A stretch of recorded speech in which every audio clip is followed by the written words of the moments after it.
I'm truly delighted to have Theresa here with us today, and please join me in welcoming Professor Augustinelli to the podium.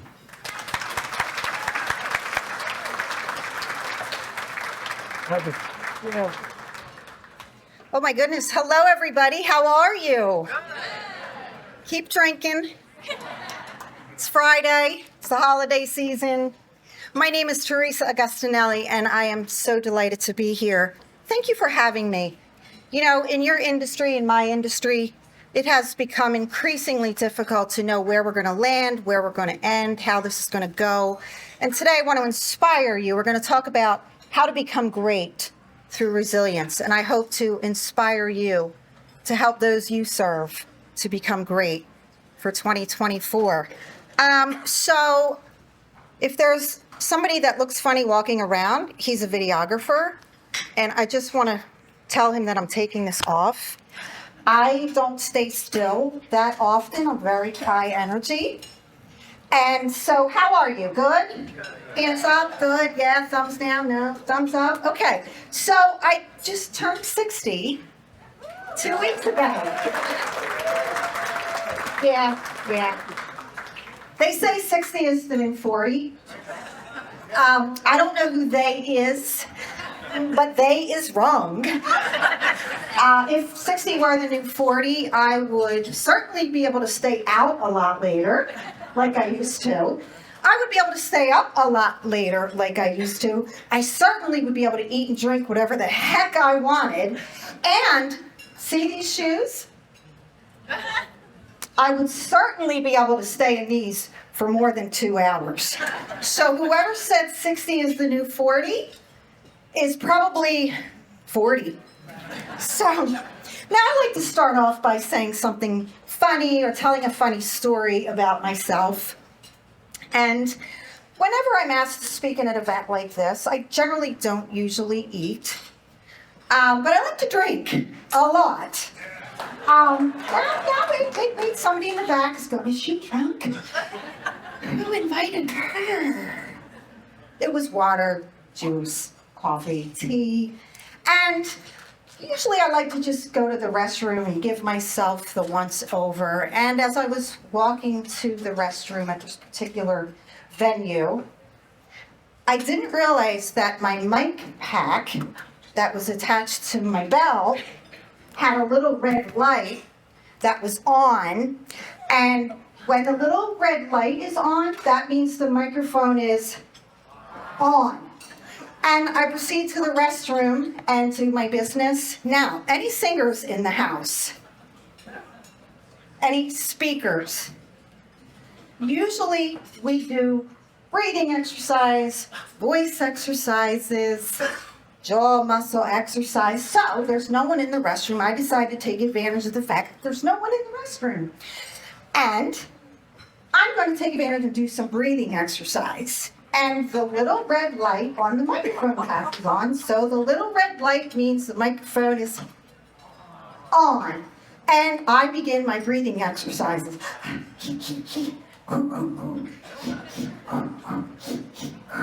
Imagine you're that person sitting in this room while I'm in there. And of course, I want to do some jaw muscle exercise. A, E, I, O, U.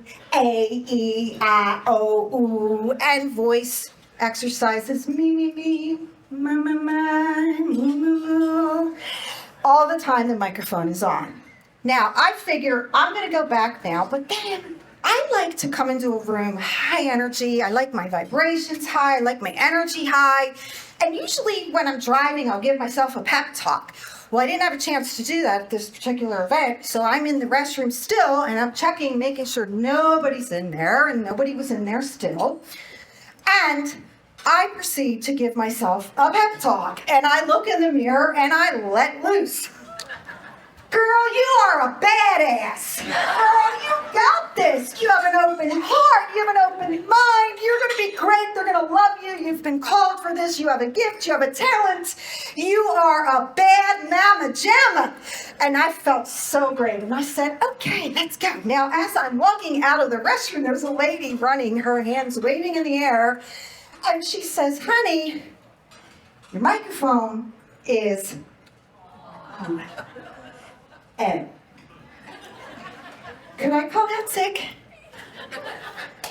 I hoped that the floor would open up and swallow me whole. Now the show must go on, and we walked in. And luckily I knew most of the people, and it wasn't a great big crowd, but they all just turned and stared at me. Well, maybe not all, a couple, maybe one. But they all began to clap. I was so embarrassed. So I was able to get onto the stage, delivered my speech, and a good time was had by all. And that, ladies and gentlemen, is where I learned not to take myself so seriously. So, whenever I'm asked to speak, I am reminded of Ralph Waldo Emerson. Y'all remember him? So Ralph Waldo Emerson was a speaker, a thought leader. He was very pro-academia and a sought-out speaker. And this one particular year, he was invited to speak at Harvard. Now, whatever he said, he had offended many of the leaders. And apparently the outrage was so strong that they didn't invite him back to Harvard for 30 years. And I do hope that it doesn't take us another 30 years for me to see some of you again. So again, thank you for having me. And I really look forward to just sharing with you some things that I've learned in my journey of almost 20 years of coaching and counseling and speaking and teaching, as well as what my mentors have taught me. And today we're talking about how to achieve greatness through resilience. And one of my favorite quotes from Henry David Thoreau says that the victory lies not in never failing, but in rising every time we fail. And I love that quote because I think it's a good definition of resilience. And I love sharing what I've learned because I've learned that although we've been through things, we can change lives. In your industry, in my industry, we have the ability to change hundreds and thousands of people's lives. How do I know this? Because this is what I do for a living. I built a career on helping people live their best life. I even wrote a book about it. And they're here, and I'd be happy to see any of you after. I'm going to stick around a little bit. But over the years, I have found that trauma, it has a big impact on people. Now, I grew up in a very traumatic household, and many of you maybe have as well, or you know someone who has been brought up in a very traumatic household. And what we have found is trauma alters the brain. Trauma alters the brain. But the good news is that you can change your brain. How do I know this? Because I was my first customer. And I found that it had a lot to do with how you view your life and how we take those early childhood memories into our adult years. And today we're just going to talk about a few things that I've learned that will help you, maybe inspire you. But first, let me tell you a little bit about myself. Time won't permit me to go into everything, but I do know trauma, and I do understand trauma. When I was 19, I was pregnant and married. And when I turned 26, my husband died suddenly. I was devastated, and I wanted to curl up in a ball and die, and no one would have blamed me. I had no job, no skills. I wasn't prepared to be a wife or a mother, and I really wasn't prepared to be a widow and a single mother. And I was starting to get my life a little bit together, but I found myself living a life of anxiety, depression, self-sabotaging, self-medicating. A year and a half after my husband died, my brother was killed in a car accident. Unfortunately, several years after that, my second oldest brother killed himself. Now, this was before we knew the effects of trauma on the brain. This was before we knew what we know now about mental health, mental illness. And so fast forward, and time will not permit me to share everything, but fast forward, I decided that my son needed me to be the best mom that I could be. I wanted to be the best mom that I could be. I wanted to be the best person I could be. How many of you want to be your best self?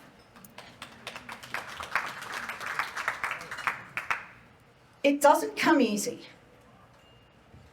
But if you put your mind to it, you can overcome and achieve anything. So I decided that I was going to go back to school. Now, I didn't like school as a kid. I didn't like to be at school. I didn't want to go to school. I was bullied at school. I had so much trauma at home. I didn't want to be at school. So for me to go back to school later in life was a big step. And I was with people in classrooms that were almost half my age. But what I was learning was revolutionizing my life. I was learning things about human development, human behavior. I was studying psychology, neuropsychology, sociology, abnormal psychology. Boy, that resonated with me. How many of you want to tell somebody how to live their life, giving them a book on abnormal psychology?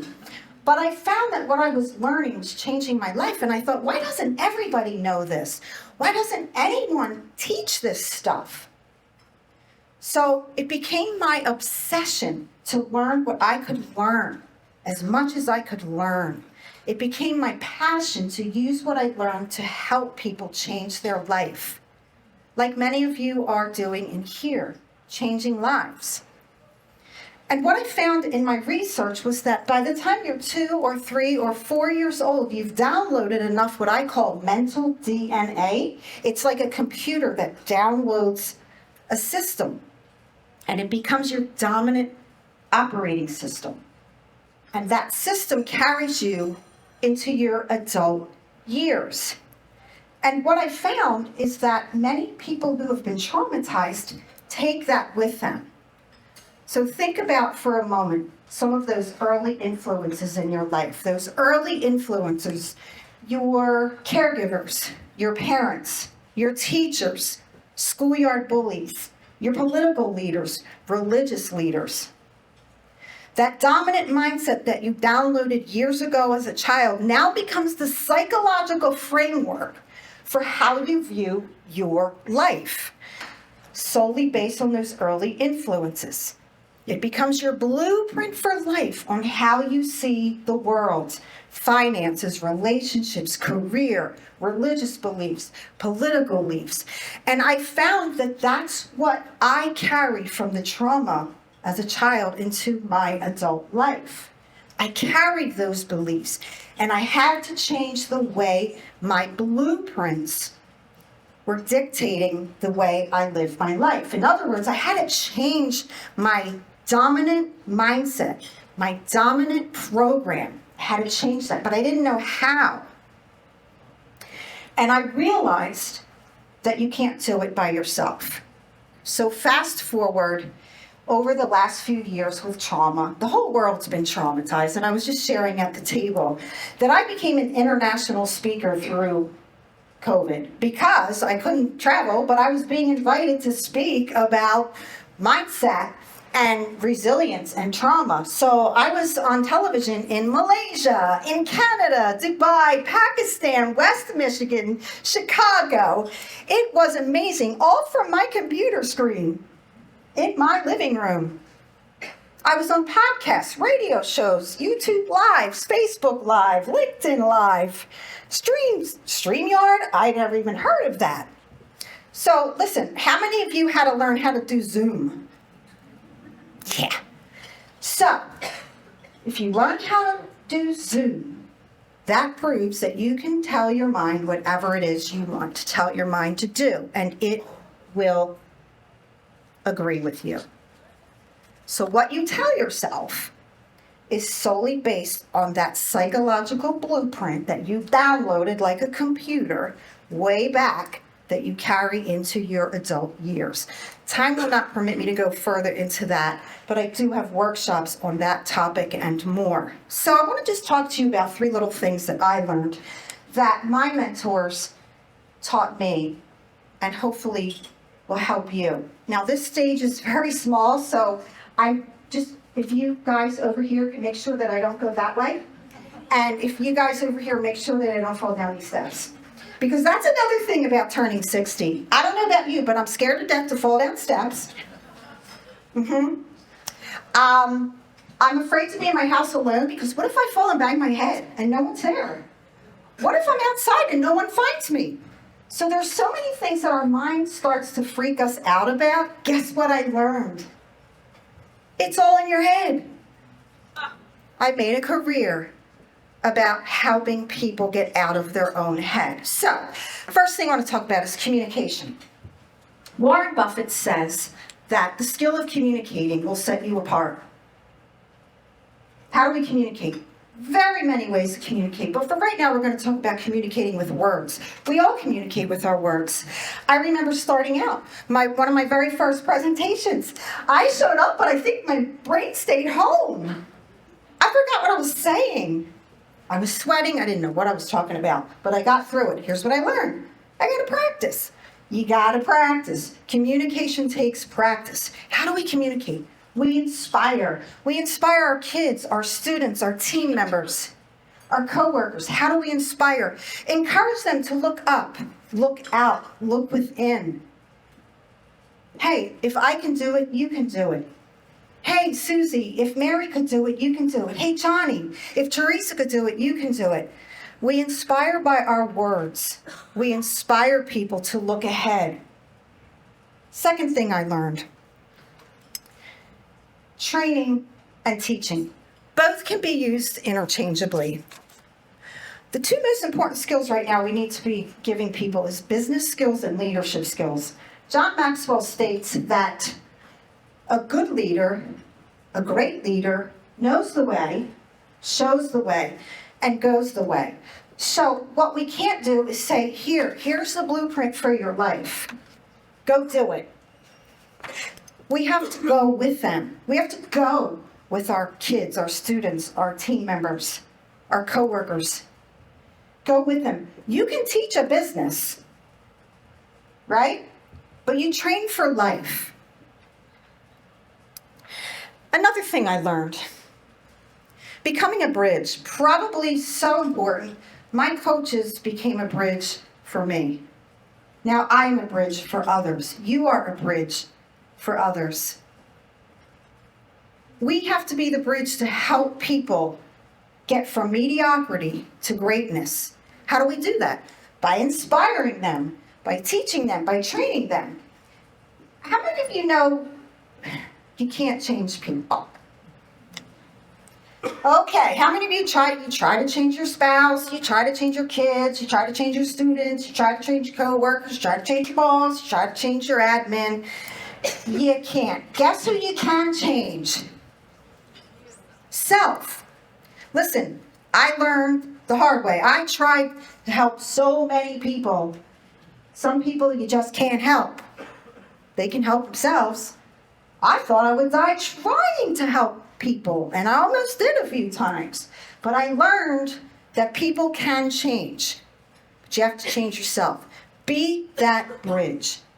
Be that bridge. How do you become that bridge? You serve.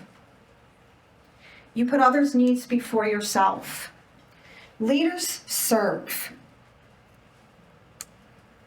Good leaders lead. Great leaders serve. How do I know this? I learned this. Some of the most influential people in my life taught me. And I've worked with professional athletes. I've worked with high-level CEOs. I've worked with multi-million-dollar company owners. I've worked with moms, dads. I've worked with so many across the board. I've interviewed people from all over the world. I was interviewed by some of the most amazing people. And we learned these things, and they taught me. I've worked with people who lost millions of dollars. Guess what they say after they go through that? Nothing else bothers me. You lost $3 million because of a bad economy, bad mistake, whatever, bad investments. You lose your car, or you have a bad day at work. They say some of those things don't matter. Okay, that's going to thrust us into what I want to round up with. There are things that I also learned that will help you as we talk about being great and achieving greatness through resilience, because resilience is overcoming adversity with a mental toughness.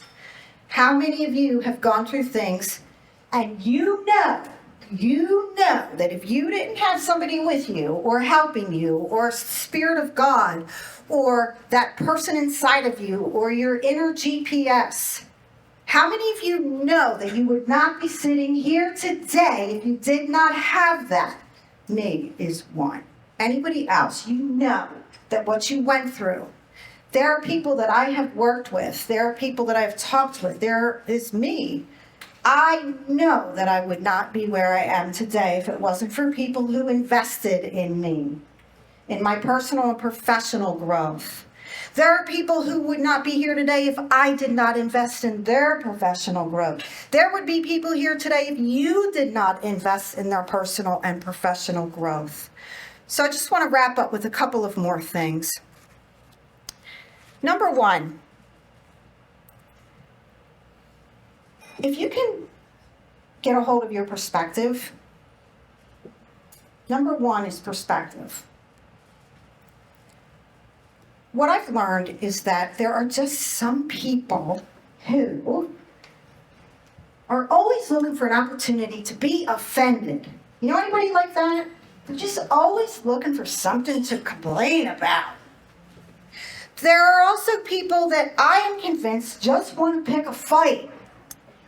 How many of you know people like that? Nothing you can say. They're just miserable. They're angry. They want to pick a fight. Okay. So whether you like Brussels sprouts and I like corn, who cares? Why am I getting into this debate with you? Why are you getting into a debate with that person? There are just certain people, it's not going to work. You're not going to change. Somebody cuts you off on the highway. We've all been there, okay? Are you going to roll down the window and start screaming, yelling? Are you going to flip them the bird? Are you going to pull out a firearm? Look at our world. The whole world, it just seems like sometimes it's just people looking to be offended. Get a hold of your perspective. Your perspective should be based on empowering yourself, your team, your coworkers, your kids, your students. Don't disempower yourself. Secondly, control your emotions. I think the world would just be such a better place if we could get a hold of our emotion. Now, emotion are not bad. I get that. However, let's just look at the world today. If people could just control their emotions, have you ever said something and the minute it came out of your mouth, you wished, because you know you just screwed up? Anybody ever did anything like that? Okay. You got to get a handle on your emotion. Our kids. I've been teaching at a local university since 2011. And I'm noticing the decline in the ability for young people to control their emotions. We don't get to play into that. We get to help them understand why emotions must be curbed. So control your emotions. Another thing I learned is to control your influence. People, places, and things. How many of you have heard people, places, and things? It's the number one thing that AA was founded on, right? People, places, and things. Who are you hanging around with? You know, when people come to me to talk to me about maybe wanting to better themselves or personal development, or they're having problems with this or that, I ask them, who do you hang out with? Who are the top 3 people you're with all the time? Then they'll tell me. And I pretty much tell them where they're going to be next year, 3 years, 5 years. Or think about how they spend their time. Somebody comes to me, they want to just do better, they want to make more money, they want to get healthy, they want a better relationship. I say, what do you do with your time? I can tell them where they're going to be a year from now, 3 years from now, 5 years from now, simply by what they spend their time doing. So it's so important to have a handle on your time. People, places, and things. Have you ever just walked into a room and the energy is so thick and bad and negative and you just right? You want to leave, not here today. Energy was great here. Give yourselves a hand. Or you've gone into a store and the cashier just looks miserable. It's just a horrible feeling, isn't it? You don't want to do that. You want to keep your vibration high, your energy high. You want to be able to inspire people. You have the choice. You have the answers that people need. I have the answers. We all have the answers people need. Why is that? We all have a story, as I spoke about earlier. We all have a story that can inspire somebody. You have the answers that people need. You have the choice. You can inspire 10 people, 100 people, 1,000 people, simply by controlling your influence. Wouldn't you rather be influenced by positive people, happy people? If somebody tells me they want to lose weight, and they tell me that they're hanging out with their friends every morning at Dunkin' Donuts for donuts and coffee before they go to work, yeah, okay, that kind of tells me where they're going to be. So it's very important. And then finally, what I want to close with, probably one of the most important things. How can we achieve greatness through resilience? I'll tell you how. One of the most influential people in the history of civilization, Jesus Christ, said this: "He who wishes to be the greatest among you must be the least." I encourage you that if you want to be great, you have to take the time to serve. If you serve many, many will become great. If you take the position of serving, take the position of being humble, it doesn't mean you're less than. Because when you already know that you are great, when you already know that you possess and achieve everything within you to be an example, to be an inspiration, to be a motivation, when you already know that's in you, you're already great. So why do people feel that greatness is taboo? I am great because of the people that helped me become great. You are great because of the people that helped you become great. Why not serve those who don't know yet that they're great? So here's how we achieve greatness through resilience, ladies and gentlemen. And I close with this: lead, serve, and inspire. My name is Theresa Augustinelli. I'm here for a little bit longer. Be happy to see you out in the hallway or what have you. Thank you so much. God bless you. Merry Christmas and Happy New Year.